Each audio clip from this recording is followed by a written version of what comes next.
people will say, oh, he said he was part of the Israeli intelligence operation, or if they heard the previous episodes and know you worked with Israeli intelligence. A lot of people will say, look, this guy's just spouting Israeli propaganda. I'm not sure how we could ever convince those people otherwise, but what do you say to those critics of your message and say, who say that you're simply parroting Israeli talking points? Look, it's the same thing with the people of Gaza. When I first start convincing my father that violence is the end, that was my private conversation with him. He refused. He insisted on that this is our right to defend ourselves. In his understanding, this is self-defense. To blow up universities, schools, synagogues, beaches, nightclubs, killing all type of people, Americans, teenagers, Europeans, Israelis, even Israeli Arabs died in Hamas terrorist attacks. So in his opinion, that was self-defense. It was impossible to rationalize with him because if this was his delusion, it meant for him to die, to get out of the cave of his delusion, looking at shadows and thinking that they are real. So anyway, even my own father I could not convince. And it did not stop there. I saved his life. Even though he was a convicted terrorist, and because of my position within the Israeli intelligence, he was not touched. And he lived, and he's still living today because of my effort. To save other people's lives and to save his ass from himself. So basically, what was my reward? He disowned me. And you know what? I don't have hard feelings. I don't have feelings towards this problem because I had to conquer my feelings because of the majority opinion doesn't matter. But did it end at the family level? It didn't end.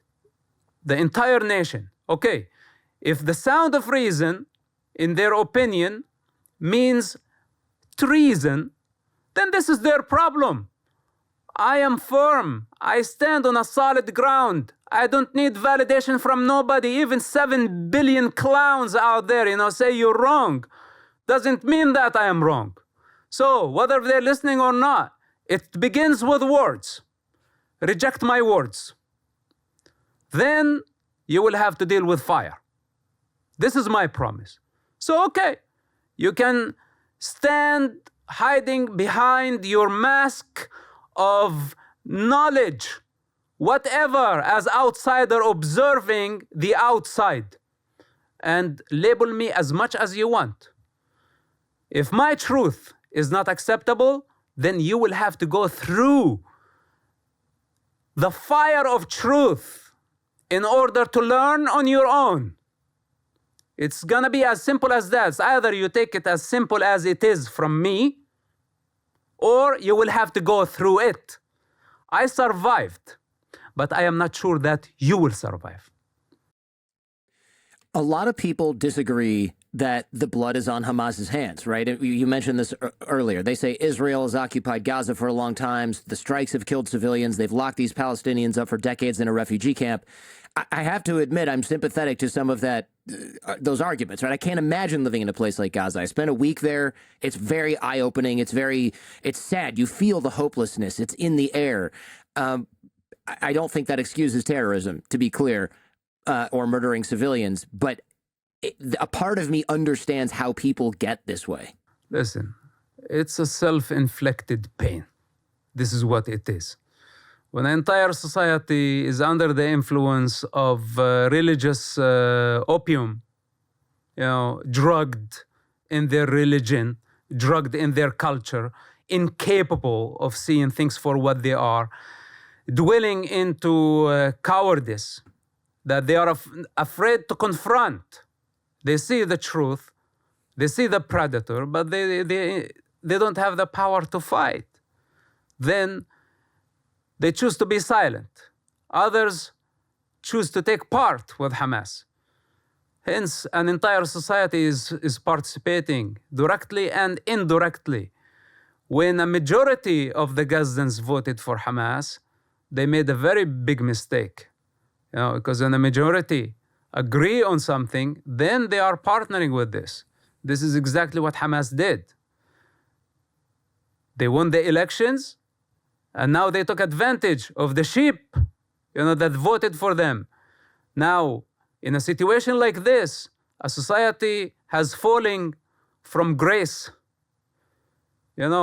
When they agreed to Hamas ideology, gambling with children's blood, they saw it. How many wars happened in Gaza, by the way?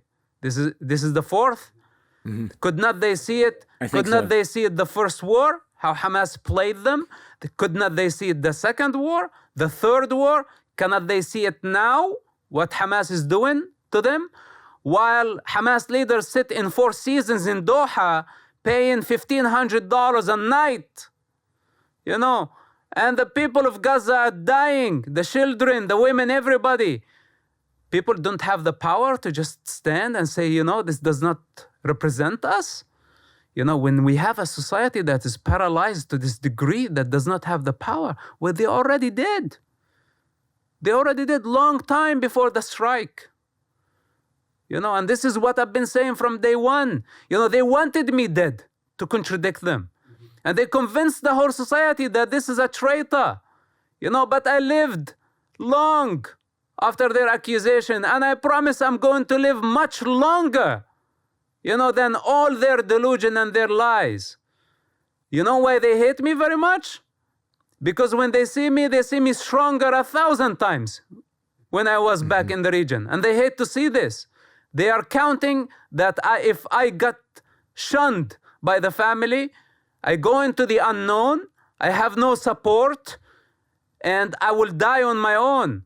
But guess what? I learned how to walk on my own and to be alone. And this is what the model that I'm trying to express to all the useless, powerless, with no consciousness, with no human potential, that they cannot fight and say, screw this. Screw Hamas. I don't want to take part of this.